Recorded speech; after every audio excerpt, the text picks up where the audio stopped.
From the Conference Center in Salt Depuis Lake le City, centre de conférence de Salt Lake, de Temple Square à Salt Lake City en Utah, voici la session du samedi soir de la 195e conférence générale d'avril de l'Église de Jésus-Christ des Saints des Derniers Jours, avec des orateurs choisis parmi les dirigeants de l'Église. La musique de cette session sera interprétée par un chœur mixte de l'Université Brigham Young. Cette émission est diffusée à titre de service public par Bonneville Distribution. Elle peut être utilisée à des fins personnelles et non commerciales au foyer, en famille ou dans le cadre de l'Église. Neil Anderson du Collège des 12 Apôtres dirigera cette session.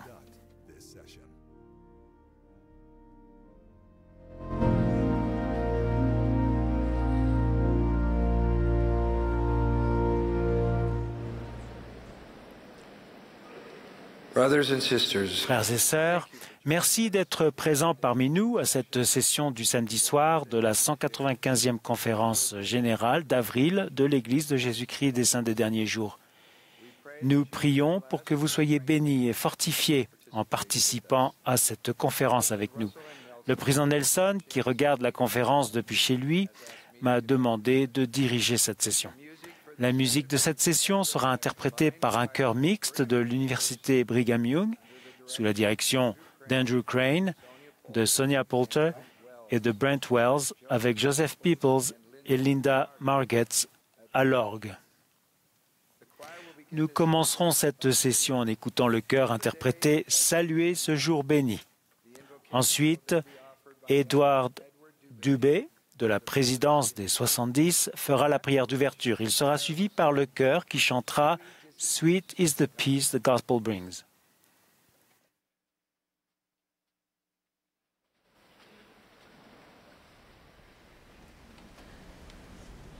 Sing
Our dear Father in heaven, Cher Père Céleste, nous venons devant toi avec gratitude dans notre cœur pour cette saison de Pâques, alors que nous commémorons le sacrifice expiatoire de ton Fils, notre Sauveur Jésus-Christ. Nous sommes reconnaissants et nous te remercions pour le rétablissement de l'Évangile dans ces derniers jours. Père Céleste, bénis notre prophète, notre cher prophète, président Nelson, qu'il ait de la bonne santé, qu'il soit fort. Bénis ceux qui vont nous parler dans cette session, afin que leur message qu'ils ont préparé nous touche le cœur. Non seulement les gens qui sont rassemblés ici, mais dans le monde entier.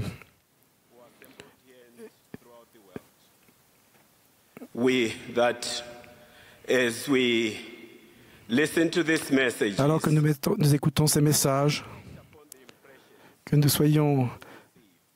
nous recevions ces messages afin que nous puissions trouver la paix et la joie dans notre vie. Nous prions pour les missionnaires à plein temps, afin qu'ils soient protégés dans le monde entier, afin qu'ils soient guidés vers ceux qui cherchent ton évangile. Au nom de Jésus-Christ. Amen.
Thank you, choir, for that beautiful music. Merci pour cette belle musique. Nous aurons à présent le plaisir d'entendre Gary Stevenson du Collège des 12 Apôtres. Il sera suivi de sœur Amy Wright, première conseillère dans la présidence générale de la primaire. Après leur discours, le chœur chantera « Étiez-vous là ?» Nous entendrons ensuite James Rasban et Sergio Vargas des 70.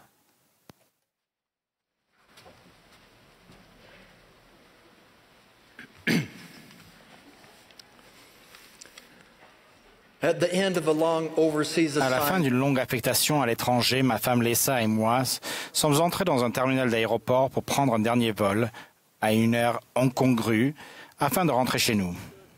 Patientant dans les longues files d'attente, nous percevions l'anxiété croissante de nos compagnons de voyage, craignant de rater leur vol, de se représenter pour l'examen de leur passeport et de leur visa, et espérant franchir les contrôles de sécurité sans encombre. Nous avons finalement atteint un poste occupé par une douanière qui semblait indifférente au niveau de tension de la pièce. Presque mécaniquement, sans me regarder dans les yeux, elle a pris mes documents, vérifié ma photo, feuilleté les pages et finalement tamponné mon passeport avec un bruit sourd. Elle a ensuite tendu la main pour prendre les papiers de Lisa. Dépourvue de toute émotion, la tête baissée et concentrée sur son travail, elle a parcouru méthodiquement les pages d'un œil expert, s'attachant aux détails des documents sous ses yeux. Nous avons été quelque peu surpris lorsqu'elle s'est soudainement arrêtée, a levé la tête et a regardé Lisa dans les yeux, délibérément et chaleureusement. Avec un sourire tendre, elle a délicatement tamponné le passeport de Lisa et lui a rendu ses documents. Ma femme a souri à son retour, a repris ses documents et l'a chaleureusement salué en partant. Incrédule, j'ai demandé « Que s'est-il passé ?» Lisa m'a alors montré ce que la douanière avait vu. Une petite image du Sauveur. Placée dans le sac à main de Lisa, elle s'était accidentellement glissée dans les pages de son passeport. C'est ce que la douanière avait trouvé. C'est ce qui a changé son attitude tout entière. Cette petite image du Sauveur a rapproché le cœur de deux étrangères, capturant la beauté, le miracle et la réalité de la lumière de Jésus-Christ. Pendant le reste de cette journée, et souvent depuis, j'ai contemplé ce moment doux et simple avec admiration. Je me réjouis de l'effet glorieux de la lumière du Christ sur les enfants de Dieu. Nous sommes disciples de Jésus-Christ. Nous cherchons à recevoir et à répandre sa lumière. Le nom de l'Église est implicitement lié à notre théologie selon laquelle Jésus-Christ lui-même est la pierre angulaire. Par l'intermédiaire de prophètes anciens et modernes, notre Père céleste nous a commandé de l'écouter et de venir au Christ. Nous parlons du Christ, nous nous réjouissons dans le Christ, nous prêchons le Christ et nous prophétisons le Christ. Nous enseignons que Jésus-Christ est le Fils de Dieu. Pendant son ministère sur terre, Jésus a enseigné son évangile et établi son Église. Nous témoignons qu'à la fin de sa vie, Jésus a expié nos péchés lorsqu'il a souffert dans le jardin de Gethsémane et a été crucifié sur la croix. Il est ensuite ressuscité. Nous nous réjouissons car, grâce au sacrifice expiatoire du Sauveur, nous pouvons recevoir le pardon et être purifiés de nos péchés si nous nous repentons. Nous obtenons la paix et l'espérance et nous avons la possibilité de retourner auprès de Dieu. Nous prophétisons que grâce à la résurrection de Jésus, la mort n'est pas la fin, mais un grand pas en avant. Nous serons tous ressuscités après notre mort. L'esprit et le corps de chaque personne seront réunis et vivront éternellement. Les prophètes de notre époque reçoivent la révélation de Dieu pour nous instruire et nous guider.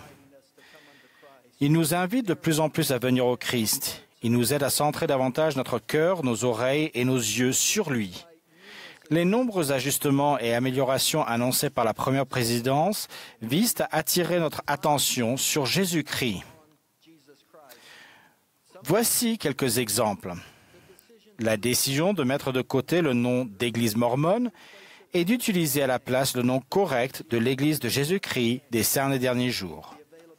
La disponibilité de nouvelles œuvres d'art concernant le Christ dans les lieux de réunion. Les chansons et les thèmes des jeunes gens et jeunes filles axés sur Jésus-Christ tels que « Je suis disciple de Jésus-Christ » et « Tourne-toi vers le Christ ». La mise en valeur de l'expiation et de la résurrection de Jésus-Christ comme les événements les plus glorieux de l'histoire. La célébration de Pâques comme une période et non comme un simple jour férié avec un accent mis sur Jésus-Christ. La mise en place d'un logo symbolique pour l'Église. Examinons l'effet de quelques-unes de ces mesures. Commençons par le logo de l'Église. En 2020, le président Nelson a présenté un nouveau logo pour l'Église.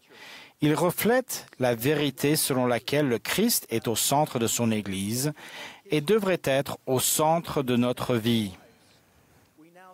Nous trouvons maintenant ce logo familier sur les recommandations pour le Temple, sur les sites Internet et les magazines de l'Église, comme icône de l'application médiathèque de l'Évangile, et même sur les plaques d'identité militaire des membres de l'Église servant dans les forces armées.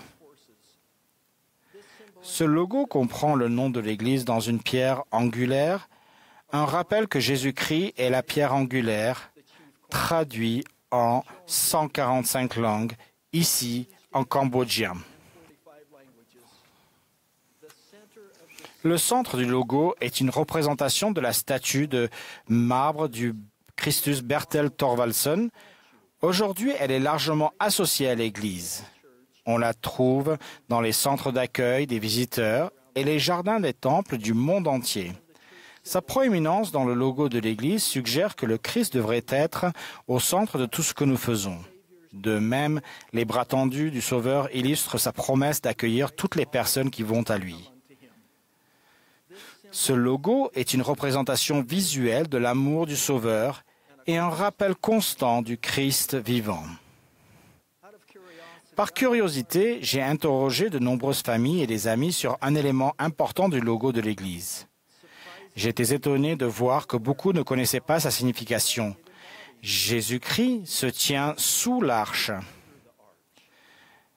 Cela représente le Sauveur ressuscité sortant du tombeau.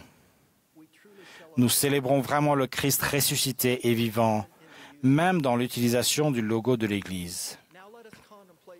Réfléchissons maintenant à l'importance de Pâques. Dans les derniers messages de la première présidence au sujet de Pâques, nous avons été invités à célébrer la résurrection du Sauveur vivant en étudiant ses enseignements et en participant à instaurer des traditions liées à Pâques dans l'ensemble de notre société, en particulier au sein de notre propre famille. En fait, nous avons été encouragés à fêter Pâques d'une manière plus élevée et plus sainte. J'aime la révélation continue concernant Pâques et je me réjouis de vos nombreux efforts pour en faire une occasion sacrée et sainte. Outre la nature d'une réunion de Sainte Seine d'une heure le dimanche de Pâques, d'autres activités dignes d'intérêt comprennent des réunions spirituelles et des activités de paroisse et de pieux le dimanche des Rameaux ainsi que pendant la Semaine sainte. Ces commémorations comprennent des activités avec des enfants et des jeunes et font souvent place à des chœurs interconfessionnels. D'autres personnes ont organisé des journées portes ouvertes sur le Christ vivant pour les membres et les amis et ont participé à des activités communautaires multiconfessionnelles à l'occasion de Pâques. Ces activités rappellent les multitudes de la ville de Jérusalem dont les voix s'unissaient pour louer le Sauveur lors de son entrée triomphale. Vos réponses à l'invitation de la première présidence de célébrer en famille cette fête si importante sont tout aussi impressionnantes.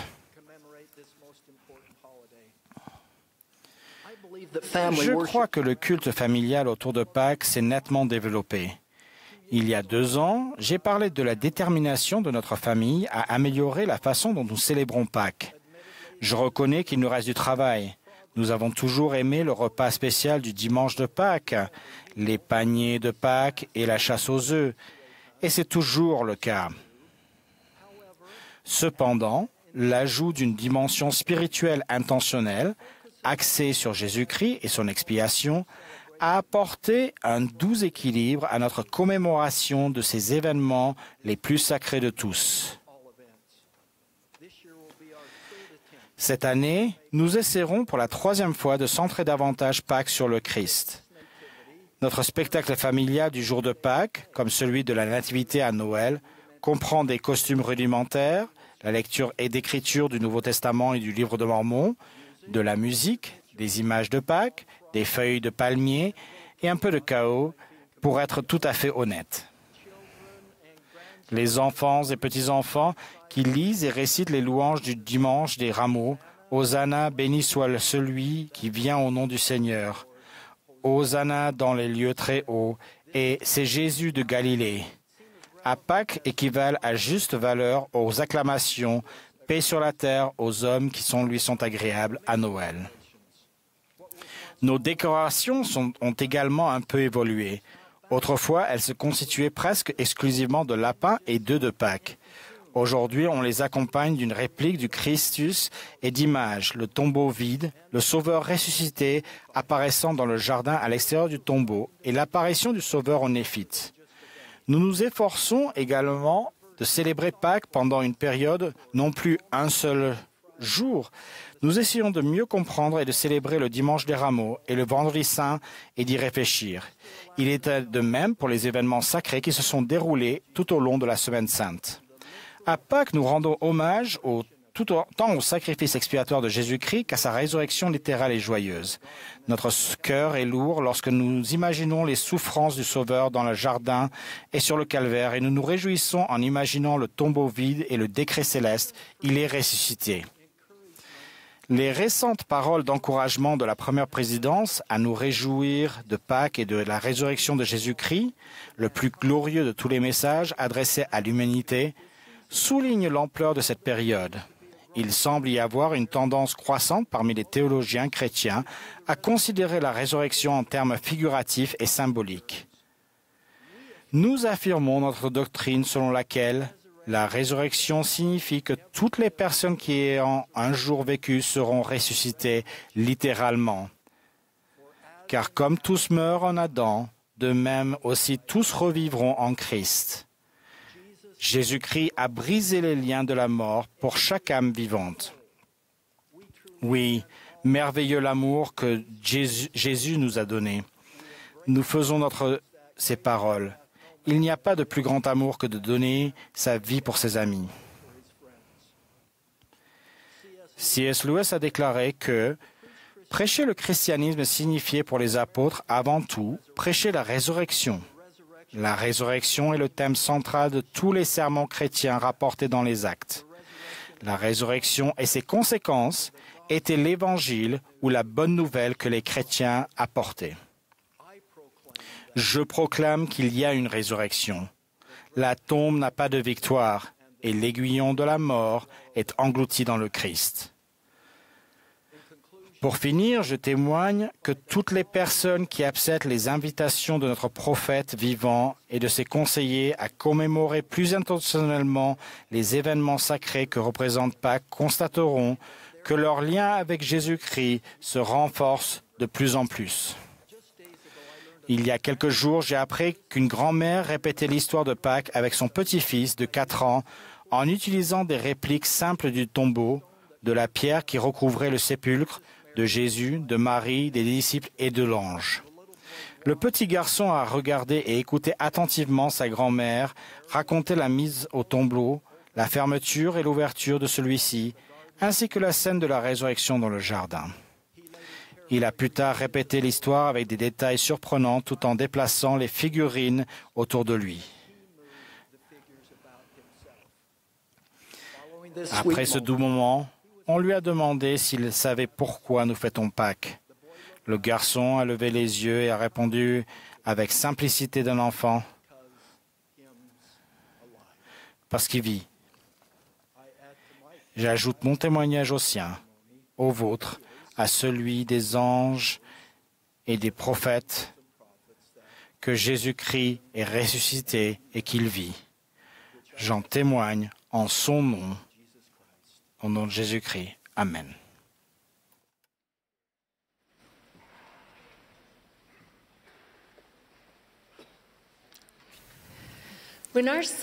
Quand Élie, notre fils, était en dernière année d'école primaire, sa classe a organisé un gouvernement fictif et il a été élu pour occuper la fonction de juge de classe.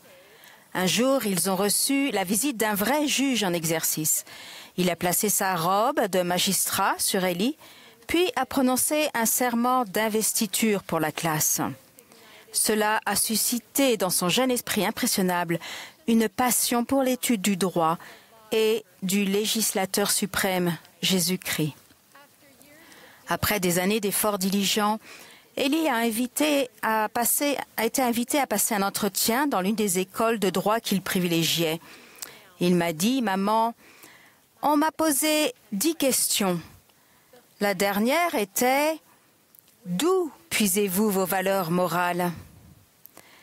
J'ai déclaré que tout au long de l'histoire, l'humanité a élaboré ses systèmes moraux en les calquant sur des archétypes. L'archétype de moralité que je m'efforce de suivre est celui de Jésus-Christ.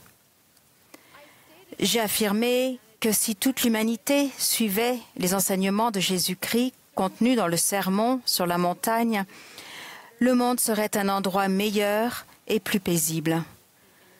L'entretien s'est terminé et Élie s'est dit « Adieu mes rêves d'enfance. Personne dans le monde universitaire ne veut entendre parler de Jésus-Christ. » 2 semaines plus tard, Élie a été admis et une bourse d'études lui a été accordée. Avant qu'il ne prenne sa décision, nous avons visité l'établissement. L'école de droit ressemblait à un château et se trouvait au sommet d'une colline surplombant un beau lac. Chose étonnante, en traversant la magnifique bibliothèque et les halls majestueux, nous avons pu y voir des vertus tirées du sermon sur la montagne, inscrites sur des étendards et gravées dans la pierre. Avec ses enseignements novateurs, le sermon sur la montagne est indiscutablement le discours le plus remarquable jamais prononcé. Aucun autre sermon ne nous aide mieux à comprendre la personnalité de Jésus-Christ, ses attributs divins et notre but ultime de devenir comme lui. Une vie durable de disciple de Jésus-Christ commence au foyer et à la primaire dès l'âge de 18 mois. Nous voulons que nos enfants croient en Jésus-Christ, appartiennent à Jésus-Christ et à son Église en faisant des alliances et s'efforcent de devenir comme Jésus-Christ. Premièrement, croire en Jésus-Christ. Après le sermon sur le pain de vie, plusieurs des disciples du Seigneur ont eu du mal à accepter ses enseignements et sa doctrine. Ils se retirèrent et n'allèrent plus avec lui. Jésus s'est tourné alors vers les 12 et a demandé « Et vous, ne voulez-vous pas aussi vous en aller ?» Pierre a répondu « Seigneur, à qui irions-nous? Tu as les paroles de la vie éternelle. Et nous avons cru et nous avons su que tu es le Christ, le Saint de Dieu. » Comme l'a démontré Pierre, croire, c'est avoir foi en quelqu'un ou accepter quelque chose comme vrai. Et pour que la foi mène au salut, elle doit être centrée sur le Seigneur Jésus-Christ. Nous faisons preuve de foi en Jésus-Christ quand nous avons l'assurance qu'il existe, une compréhension de sa nature et de sa personnalité véritable, et la connaissance que nous nous efforçons de vivre en accord avec sa volonté. Notre prophète bien-aimé Russell Nelson a déclaré « La foi en Jésus-Christ est le fondement de toute croyance et le canal du pouvoir divin. » Comment pouvons-nous aider les enfants à renforcer leur croyance en Jésus-Christ et à accéder à son pouvoir divin? Il nous suffit de nous référer à notre Sauveur lui-même. Le Seigneur parla au peuple disant « Voici, je suis Jésus-Christ. Levez-vous et venez à moi. » Et il arriva que la multitude s'avança et mit la main dans son côté et toucha la marque des clous dans ses mains et dans ses pieds. Et ceux-là, ils le firent, s'avançant un à un, jusqu'à ce qu'ils eussent vu de leurs yeux et touché de leurs mains et connussent avec certitude et eussent témoigné qu'il était le Christ. Je vous invite à méditer sur ce que cela peut signifier dans la vie de vos jeunes enfants. Entendent-ils les témoignages de Jésus-Christ et de son évangile? Voient-ils des images de son ministère et de sa divinité, inspirant la révérence et le respect? Ressentent-ils et reconnaissent-ils le Saint-Esprit, témoignant de sa réalité et de sa divinité? Connaissent-ils son message et sa mission? Deuxièmement, appartenir à Jésus-Christ et à son Église. Le peuple du roi Benjamin a connu un grand changement de cœur et a fait alliance de consacrer sa vie à faire la volonté de Dieu. Grâce à cette alliance avec Dieu et Jésus-Christ, ils ont été appelés enfants du Christ, ses fils et ses filles. En tant que membres de l'Église de Jésus-Christ des saints des derniers jours, l'alliance que nous avons contractée nous confère la responsabilité d'édifier son royaume et de préparer son retour. Comment pouvons-nous aider les enfants à contracter des alliances sacrées et à les respecter?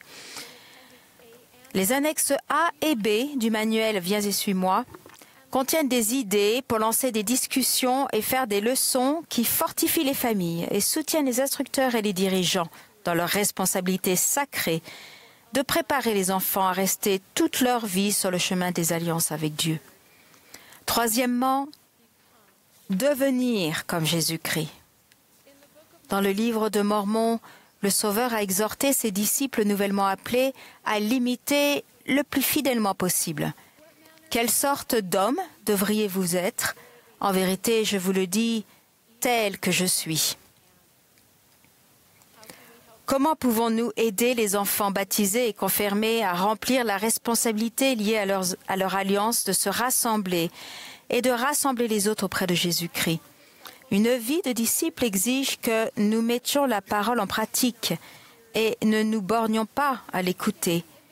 Quand vous lancez des invitations aux plus jeunes disciples du Seigneur, saisissez-vous de chaque occasion de les diriger, de les guider, de marcher à leur côté et de les aider à trouver le chemin. Tenez conseil avec ces précieux enfants lorsqu'ils se préparent à enseigner, à témoigner, à prier ou à servir, afin qu'ils soient confiants et qu'ils aient de la joie en remplissant leurs responsabilités. Cherchez des manières inspirées de les aider à savoir que cette Église est la leur et qu'ils ont un rôle vital à jouer dans la préparation du retour du Sauveur. Lorsque Jésus-Christ devient le centre de notre vie, ce que nous désirons et notre façon de le désirer sont transformés pour toujours. La conversion change tout. Elle change notre nature de telle sorte que nous n'avons plus de disposition à faire le mal, mais à faire continuellement le bien. Elle change notre manière d'utiliser notre temps, nos ressources, ce que nous lisons, regardons, écoutons et racontons. Elle change même notre façon de répondre lors d'un entretien universitaire important ou déterminant pour notre carrière. Nous devons nous imprégner de la lumière de Jésus-Christ dans tous les aspects de notre vie. Si nous ne témoignons pas au foyer et dans toutes les réunions de l'Église de la véracité de sa divinité prémortelle, de sa mission divine et de sa résurrection libératrice, alors notre message d'amour, de service, d'honnêteté, d'humilité, de gratitude et de compassion risque de n'être rien de plus que de belles paroles d'encouragement. Sans Jésus-Christ, il n'y a pas de pouvoir transformateur. Il n'y a pas de but auquel aspirer et il n'y a pas d'apaisement face aux épreuves de la vie. Si nous devenons des disciples de Jésus-Christ négligents, cela entraînera des conséquences désastreuses pour nos enfants. Quand nous disons à nos enfants que nous les aimons, leur disons-nous également que leur Père céleste et Jésus-Christ les aiment? Notre amour peut réconforter et inspirer, mais leur amour peut sanctifier, exalter et guérir. Jésus ne doit pas être considéré comme un personnage de fiction, un être simpliste, un être sans corps, un être désinvolte ou un être inconnu, mais plutôt comme un être glorifié, omnipotent, ressuscité, exalté, digne d'adoration et rempli de pouvoir, le Fils unique de Dieu qui est puissant à sauver. Comme me l'a dit un jeune enfant aux Philippines dans un témoignage saisissant, nous valons la peine d'être sauvés. Au nom sacré et saint de celui que Dieu a destiné à être une victime propitiatoire, Jésus-Christ. Amen.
En avril dernier, peu après l'heureuse nouvelle de l'acquisition du temple de Kirtland par l'Église, le président Nelson nous a invités à étudier la prière de consécration du temple de Kirtland, contenue dans la section 109 des Doctrines et Alliances. Le président Nelson a expliqué que cette prière de consécration était en cours sur la manière dont le Temple nous donne, à vous et à moi, le pouvoir spirituel de relever les défis de la vie en ces derniers jours. Je suis sûr que votre étude de la section 109 vous a apporté des idées qui vous ont béni. Ce soir, je vais vous parler de 2 ou 3 choses que j'ai apprises en suivant l'invitation de notre prophète. Le chemin apaisant sur lequel mon étude m'a mené m'a rappelé que le Seigneur est miséricordieux et que le plan du salut de notre Père Céleste est vraiment un plan de miséricorde. Comme vous le savez peut-être, il est recommandé aux missionnaires nouvellement appelés de recevoir la dotation du temple dès que possible et d'aller au temple aussi souvent que leur situation le permet. Une fois dotés, ils peuvent être servants du temple avant de commencer leur mission. Le temps passé au temple avant d'entrer au centre de formation des missionnaires est une bénédiction merveilleuse pour les nouveaux missionnaires, car ils y apprennent davantage sur les alliances du temple avant de faire connaître au monde les bénédictions de ces alliances. Mais en étudiant la section 109, j'ai appris que dans le temple, Dieu donne aux nouveaux missionnaires, en fait, à chacun de nous, un pouvoir supplémentaire et sacré. Dans la prière de consécration donnée par révélation, Joseph a demandé « Lorsque tes serviteurs sortiront de ta maison pour rendre témoignage de ton nom, que le cœur de tous les peuples s'adoucisse, tant les grands de la terre que tous les pauvres, les nécessiteux et les affligés. Que leurs préjugés tombent devant la vérité et que ton peuple trouve grâce aux yeux de tous.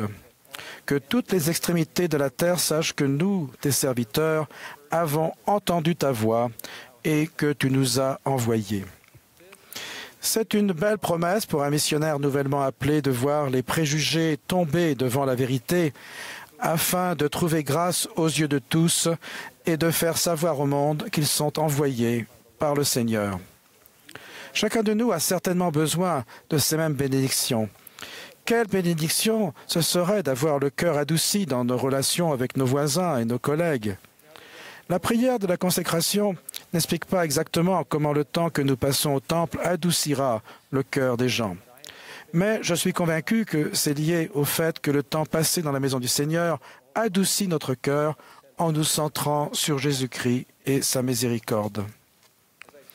En étudiant la prière de consécration du temple de Kirtland, j'ai aussi été frappé de constater que Joseph implorait continuellement la miséricorde pour les membres de l'Église, les ennemis de l'Église, les dirigeants du pays, les nations de la terre, et très personnellement, il suppliait le Seigneur de se souvenir de lui et d'être miséricordieux envers sa chère Emma et leurs enfants. Imaginez ce que Joseph a dû ressentir lorsqu'une semaine plus tard, le jour de Pâques, le 3 avril 1836, le Sauveur lui est apparu, ainsi qu'à Oliver Cowdery dans le temple de Kirtland. Et comment cela est rapporté à la section 110 des Doctrines et Alliances. Il a dit « J'ai accepté cette maison et mon nom sera ici, et je me manifesterai avec miséricorde à mon peuple dans cette maison. » Cette promesse de miséricorde a dû avoir une signification particulière pour Joseph. Et comme le président Nelson l'a enseigné en avril dernier, cette promesse s'applique à tous les temples consacrés aujourd'hui. Il y a tant de façons pour chacun de nous de trouver la miséricorde dans la maison du Seigneur. Cela est vrai depuis que le Seigneur a commandé à Israël de construire un tabernacle et de placer en son centre le propitiatoire. Dans le temple, nous trouvons la miséricorde dans les alliances que nous contractons.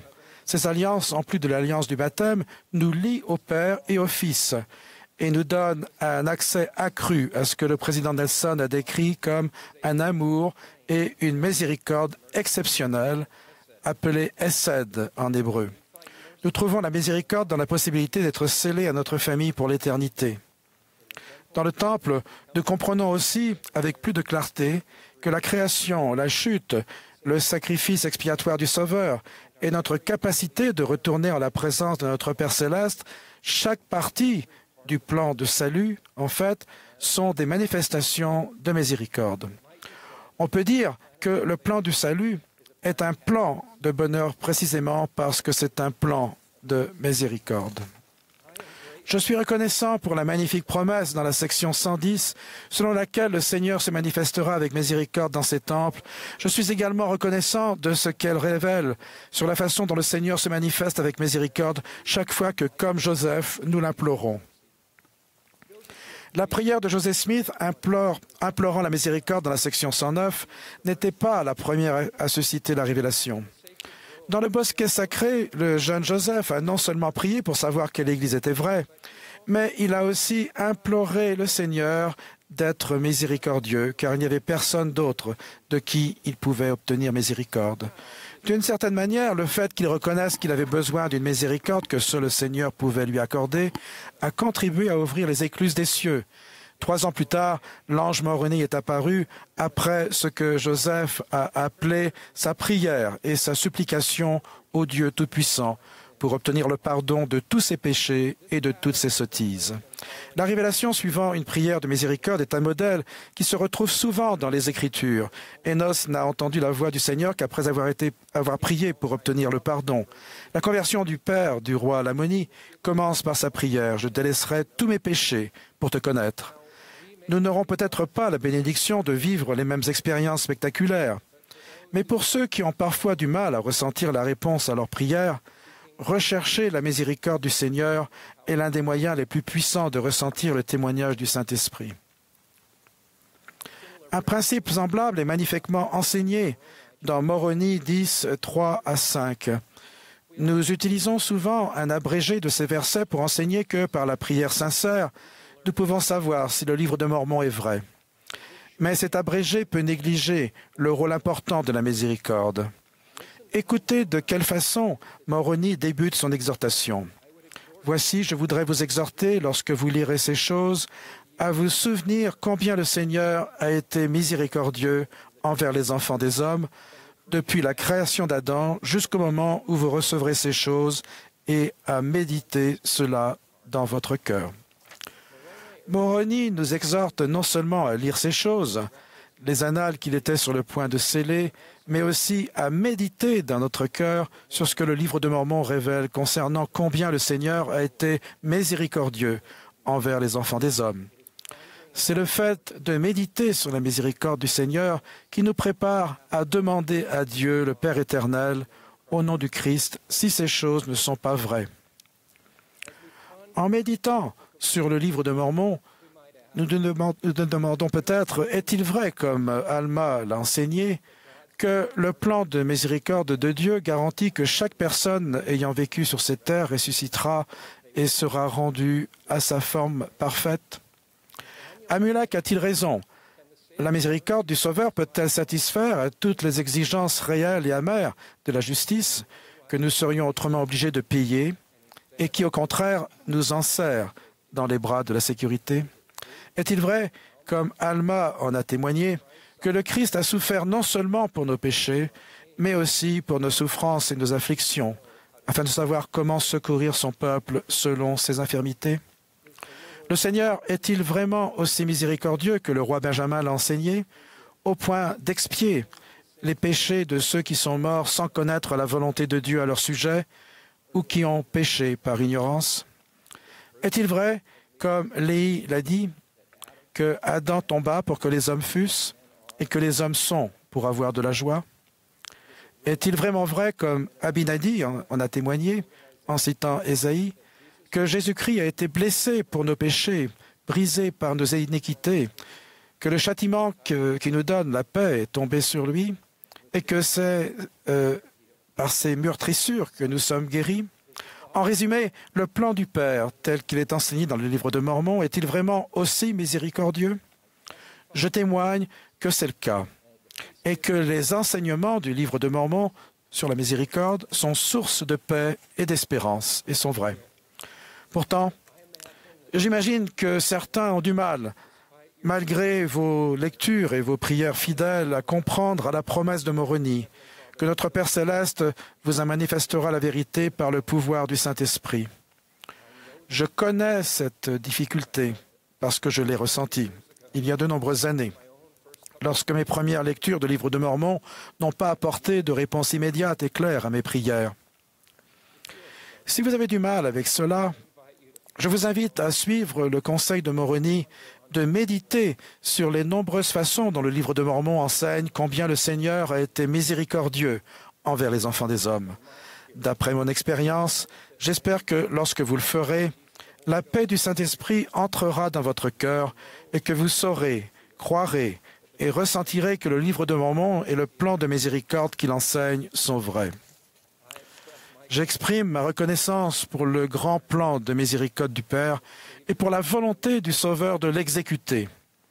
Je sais qu'il se manifestera avec miséricorde dans son saint temple et dans tous les aspects de notre vie, si nous le recherchons. Au nom de Jésus-Christ. Amen.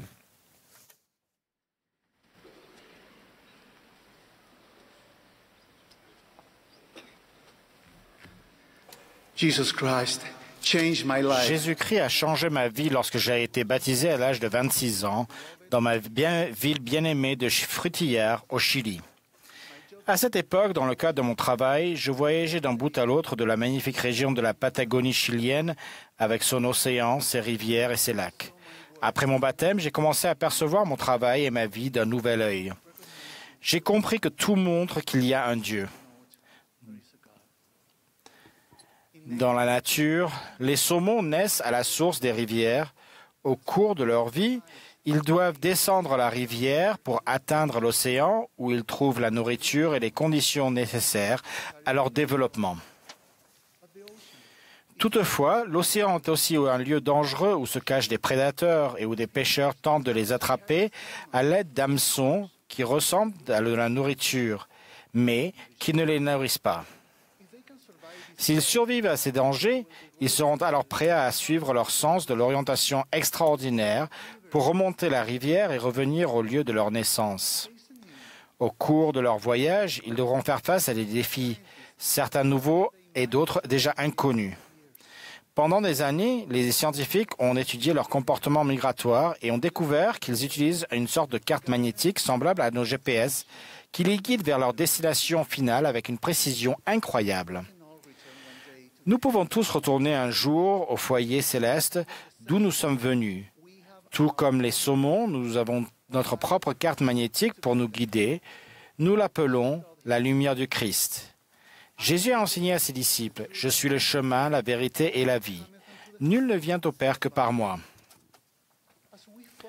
En mettant Jésus-Christ au centre de notre vie, nous saurons comment retourner à notre foyer céleste en persévérant et en nous réjouissant jusqu'à la fin. Le président Nelson a enseigné « La joie que nous ressentons dépend peu de notre situation, mais entièrement de l'orientation de notre vie. » Dans le document « La famille déclaration au monde », nous lisons que chacun de nous est un fils ou une fille d'esprit aimé de parents célestes, et à ce titre, chacun a une nature et une destinée divine. Dans la condition prémortelle, les fils et les filles d'esprit connaissent et adorent Dieu, leur Père éternel. Ils ont accepté son plan selon lequel ces enfants pourraient obtenir un corps physique et acquérir de l'expérience sur la terre de manière à progresser vers la perfection et réaliser en fin de compte leur destinée divine en héritant la vie éternelle. Avant sa venue sur terre, Jésus-Christ est apparu à Moïse et s'est adressé à lui au nom de son Père. Le Seigneur a dit à Moïse qu'il avait une œuvre à lui confier. Au cours de cette rencontre, le Seigneur l'a appelé « mon fils » à plusieurs reprises. Après cette expérience, Satan est venu le tenter, disant « Moïse, fils de l'homme, adore-moi. » Moïse, se souvenant de sa nature divine, a répondu à la tentation en disant « Qui es-tu? Car voici, je suis un fils de Dieu. »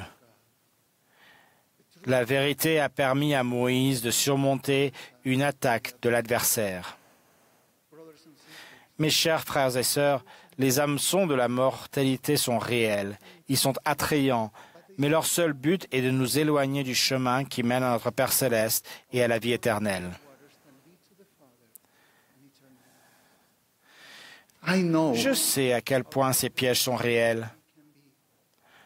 Un dimanche, alors que j'étais baptisé depuis peu, j'enseignais une classe de prêtrise lorsqu'une conversation perturbante a commencé. J'ai eu du mal à terminer la leçon. Je me suis senti offensé et je me disais que j'avais été traité injustement. Sans dire un mot, je me suis dirigé vers la sortie en me disant que je ne reviendrai pas à l'église pendant quelque temps. Au moment même où cette pensée traversait mon esprit, un détenteur de la prêtrise inquiet s'est tenu devant moi.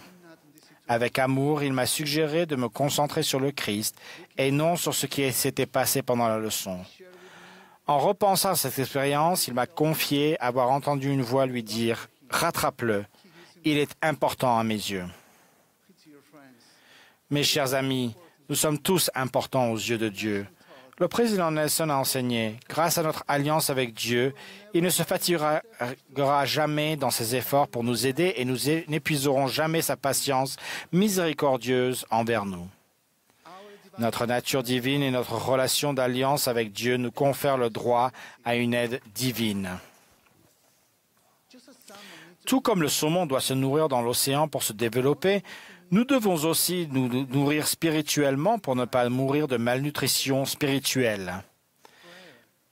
La prière, les Écritures, le temple et notre assistance aux réunions du dimanche sont essentiels à notre repas spirituel. En novembre 1956, Ricardo Garcia, ainsi que les membres de sa famille et d'autres personnes, sont entrés dans les eaux du baptême au Chili et sont ainsi devenus les premiers membres de l'Église dans son pays. Le jour précédent son décès, il a déclaré devant sa famille et ses amis : « Il y a bien des années, des missionnaires m'ont invité à connaître le bonheur avec ma famille. Je suis un homme heureux. Dites à tout le monde au Chili que l'Évangile, c'est le bonheur. » Après avoir été nourri par l'Évangile de Jésus-Christ, Ricardo a consacré sa vie entière à servir Dieu et ses voisins avec amour. Son exemple de disciple a béni plusieurs générations, moi y compris. Joseph Smith, le prophète, a enseigné « Un homme rempli de l'amour de Dieu ne doit pas se contenter de chercher le bien de sa famille. Il parcourt le monde entier, cherchant à faire du bien à tout le genre humain. » Il y a en chacun de nous un profond désir de retourner à notre foyer céleste, et Jésus-Christ est notre guide divin. Il est le chemin. Le sacrifice expiatoire du Christ nous permet de contracter des alliances sacrées avec Dieu. Après avoir contracté ces alliances, il nous arrivera parfois de nager à contre-courant. Le danger, les déceptions, les tentations et les afflictions mettront à l'épreuve notre foi et notre force spirituelle. Demandez de l'aide. Jésus-Christ comprend nos fardeaux et il souhaite toujours nous aider à les porter. Souvenez-vous qu'il est décrit comme un homme de douleur et habitué à la souffrance.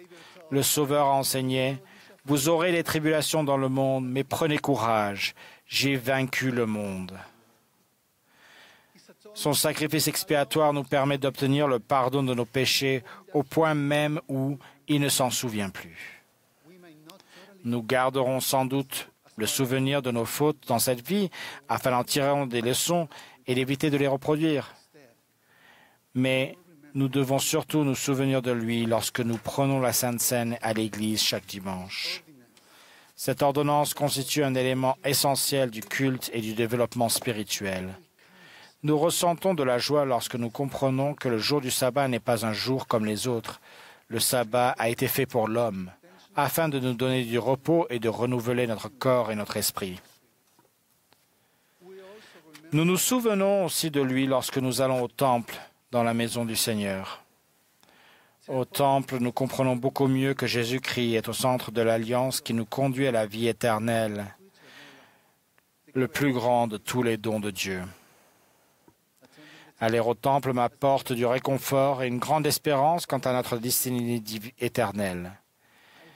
J'ai ressenti un lien divin avec des personnes des deux côtés du voile. J'ai vu des guérisons miraculeuses se produire dans la vie de mes jeunes enfants. 2 d'entre eux sont atteints de maladies invisibles qui nécessitent des soins quotidiens pour le reste de leur vie. Notre famille se réjouit lorsque nous parlons du plan du bonheur. Le visage de mes enfants s'illumine lorsqu'on leur dit que, grâce à Jésus-Christ, Leurs afflictions ne seront que pour un peu de temps.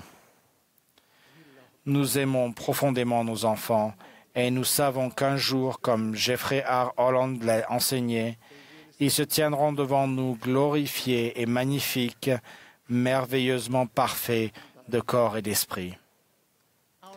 Nos alliances nous rapprochent de Dieu au point de rendre possible ce qui nous semblait impossible, de couvrir toute obscurité et tout doute de lumière et de paix. Grâce à Jésus-Christ, il y a de l'espoir et des raisons bien fondées de continuer à aimer, à prier et à soutenir les personnes qui nous sont chères. Je sais qu'il vit. Il nous connaît et il nous aime. Il est le chemin, la vérité et la vie du monde.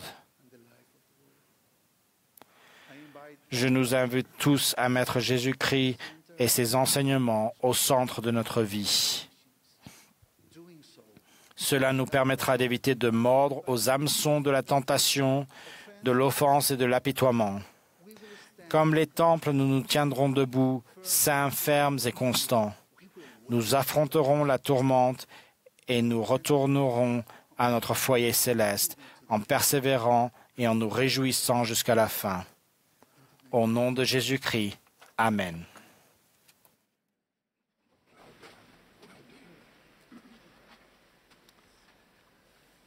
Nous sommes reconnaissants pour l'Esprit du Seigneur qui nous a accompagnés ce soir et nous vous rappelons que la diffusion nationale de l'émission Musique et Paroles inspirantes aura lieu demain matin de 9h30 à 10h, heure avancée des Rocheuses. La session du dimanche matin de la conférence suivra immédiatement. Le dernier orateur de cette session sera Todd Christopherson du Collège des 12 Apôtres. Après son discours, le chœur chantera « Hosanna au grand roi ». Ensuite, Gregorio Casillas, des 70, fera la prière de clôture.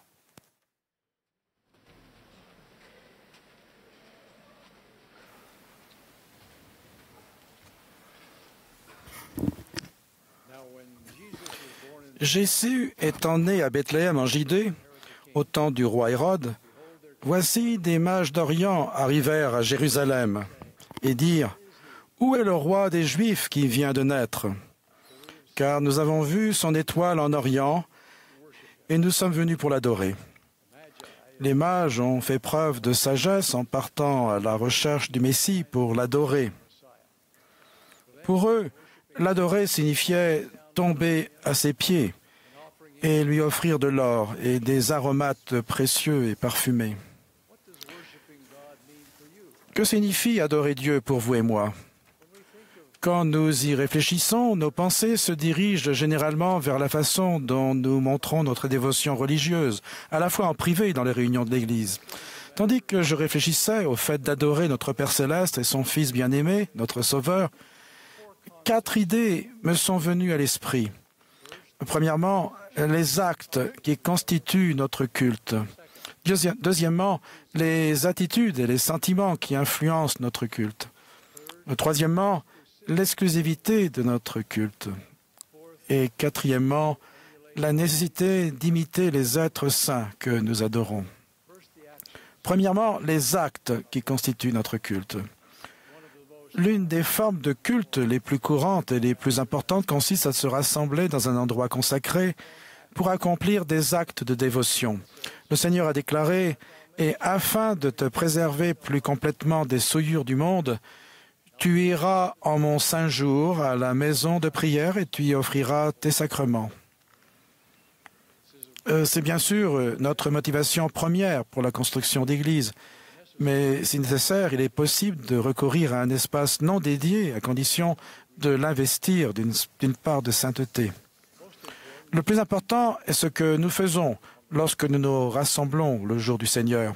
Bien sûr, nous nous habillons du mieux que nous le pouvons selon nos moyens, sans extravagance, mais pudiquement, afin de montrer notre respect, notre révérence pour la divinité. Notre conduite est tout aussi révérencieuse et respectueuse. Nous adorons en priant ensemble, nous adorons en chantant des cantiques, pas uniquement en les écoutant, mais en les chantant.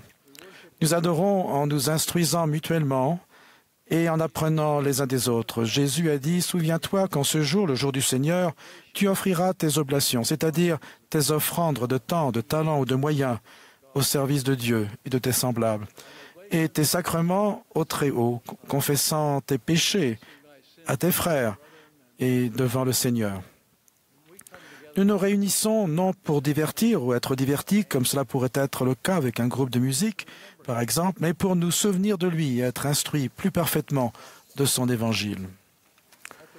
Lors de la dernière conférence générale, Patrick Kiran nous a rappelé que, je cite, « Nous ne nous réunissons pas le jour du sabbat simplement pour assister à la réunion de Sainte-Seine et cocher notre liste de tâches, mais nous nous réunissons pour adorer Dieu. » Il y a une différence importante entre les deux. Assister à quelque chose signifie y être présent, mais adorer notre Dieu signifie le louer et le glorifier d'une manière qui nous transforme. Fin de citation. Consacrer nos débats au Seigneur et à ses desseins est en soi un acte d'adoration. Il y a quelques années, Russell Nelson, alors membre du Collège des 12, a fait cette observation. Comment faisons-nous pour sanctifier le jour du sabbat? Lorsque j'étais bien plus jeune, j'ai étudié des listes que d'autres personnes avaient faites concernant ce qu'il faut faire et ce qu'il ne faut pas faire le jour du sabbat. Ce n'est que plus tard que j'ai appris dans les Écritures que mon comportement ce jour-là était un signe entre moi et mon Père céleste. Grâce à cette compréhension, je n'ai plus eu besoin de liste de choses à faire et à ne pas faire. Lorsque je devais décider si une activité convenait au sabbat, je me demandais simplement quel signe est-ce que je veux donner à Dieu. Le culte, le jour du Seigneur, est marqué par une attention particulière portée au grand sacrifice expiatoire de Jésus-Christ.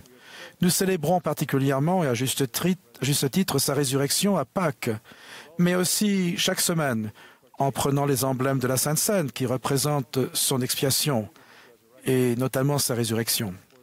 Pour le pénitent, prendre la Sainte Seine est le point culminant du culte du sabbat.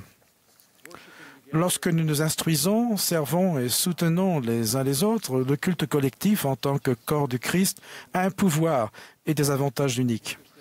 Il est intéressant de noter qu'une étude récente a révélé que les personnes qui considèrent leur vie spirituelle comme entièrement privée sont moins susceptibles de donner la priorité à la croissance spirituelle, de dire que leur foi est très importante ou d'avoir régulièrement du temps de communion avec Dieu.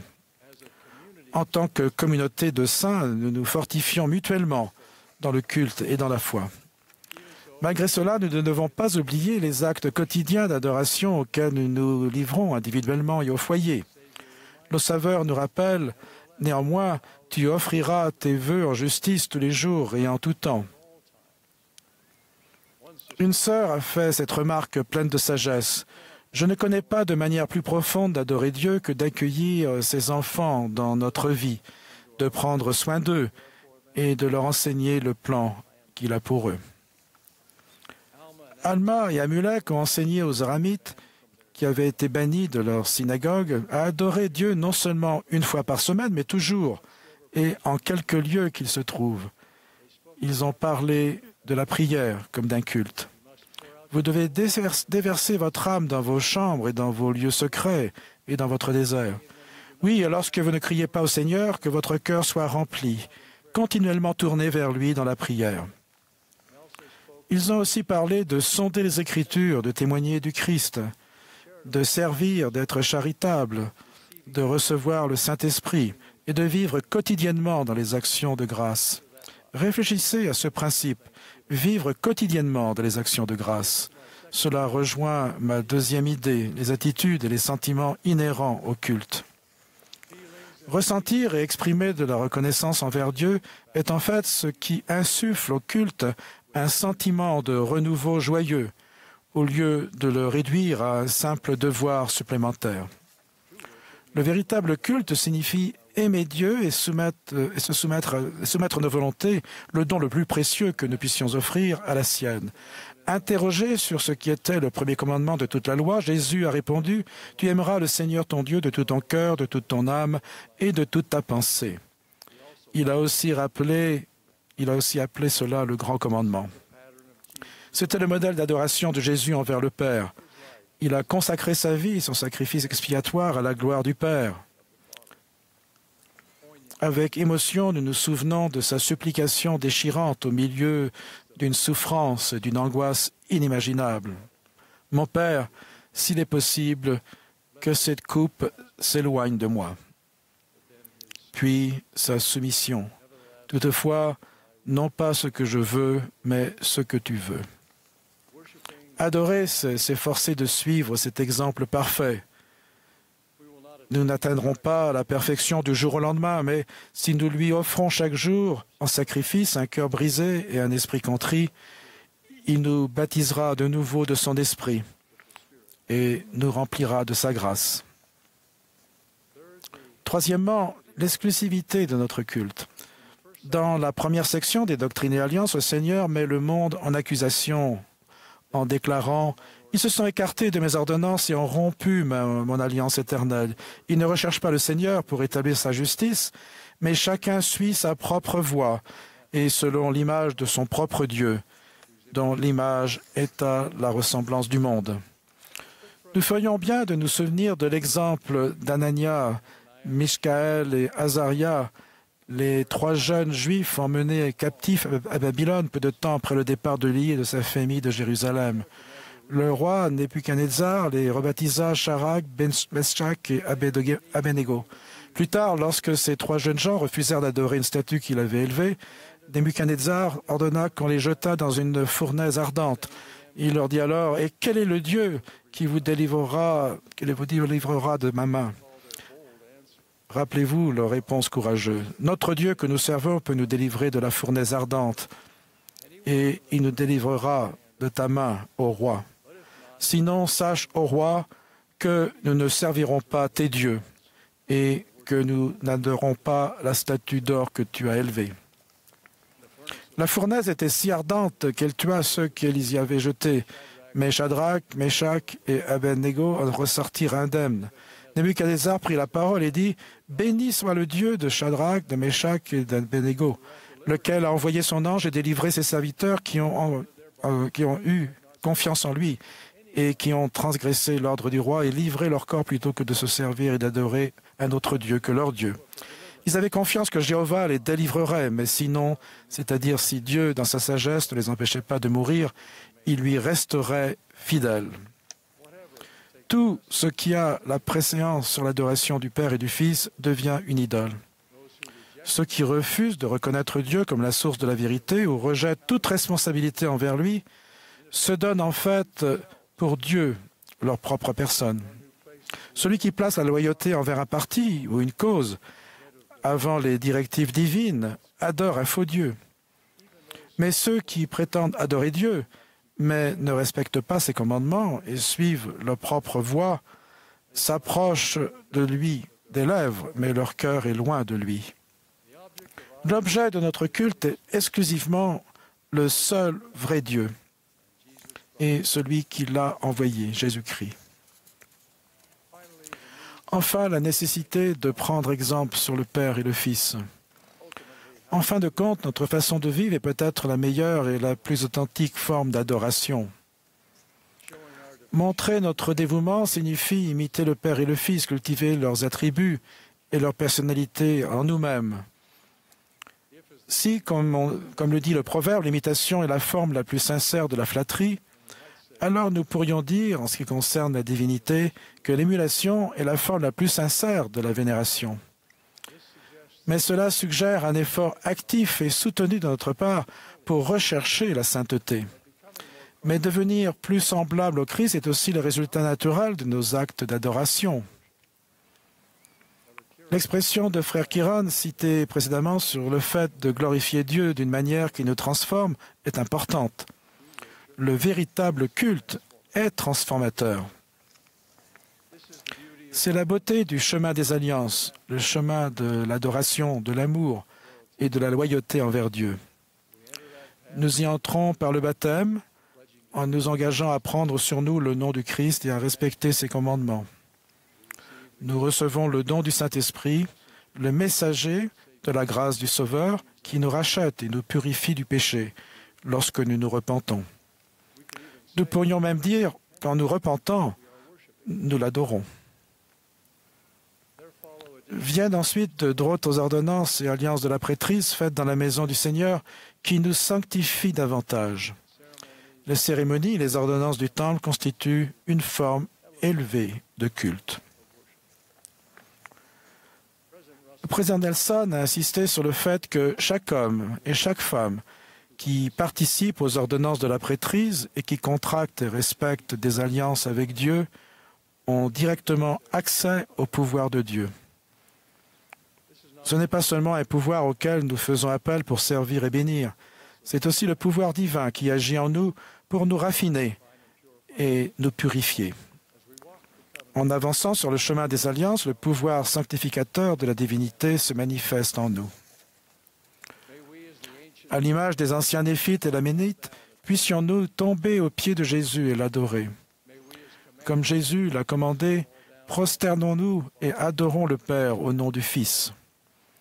Recevons l'Esprit Saint et livrons notre cœur à Dieu, n'ayant pas d'autre Dieu que lui. Et en tant que disciples de Jésus-Christ, imitons sa personnalité dans notre vie. Je témoigne que si nous le faisons, nous trouverons de la joie dans le culte. Au nom de Jésus-Christ. Amen.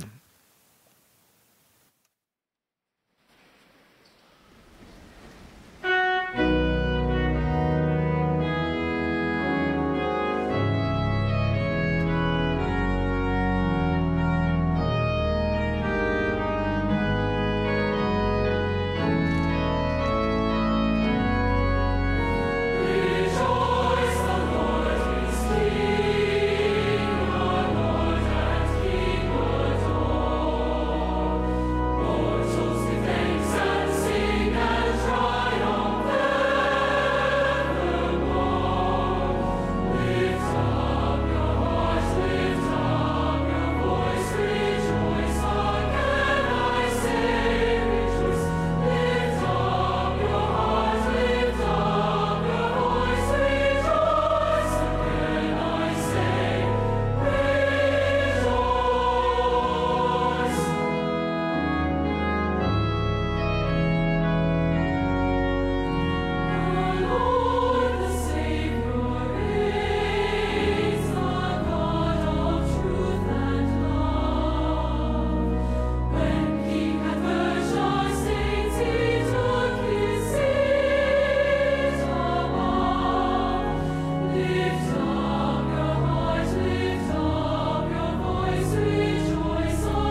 Our Heavenly Father, Notre Père céleste, nous sommes tellement reconnaissants ce soir pour la bénédiction que nous avons eue d'être ici aujourd'hui.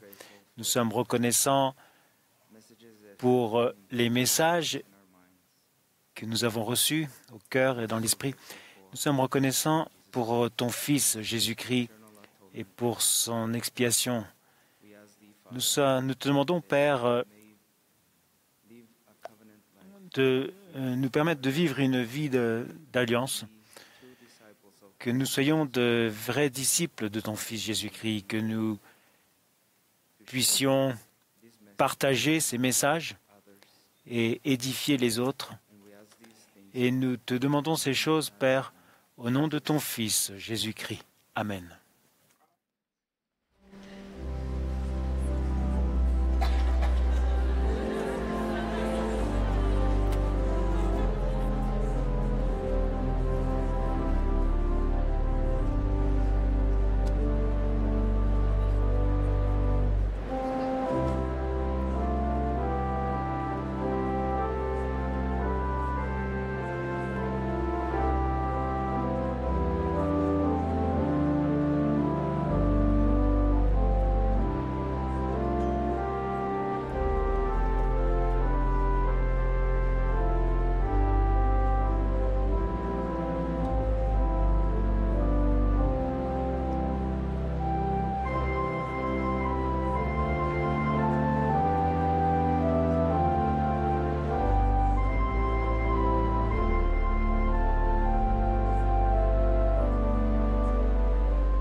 This has been a broadcast of the Vous venez Saturday. d'assister à la session du samedi soir de la 195e conférence générale d'avril de l'Église de Jésus-Christ des Saints des Derniers Jours. Les orateurs étaient choisis parmi les dirigeants de l'Église. La musique de cette session était interprétée par un chœur mixte de l'Université Brigham Young. Tout le monde est invité à regarder et à faire connaître les messages de cette conférence et des conférences précédentes disponibles sur le site churchofjesuschrist.org. Cette émission est diffusée à titre de service public par Bonneville Distribution. Elle peut être utilisée à des fins personnelles et non commerciales au foyer, en famille ou dans le cadre de l'Église. Copyright 2025 Intellectual Reserve Incorporation, tout droit réservé.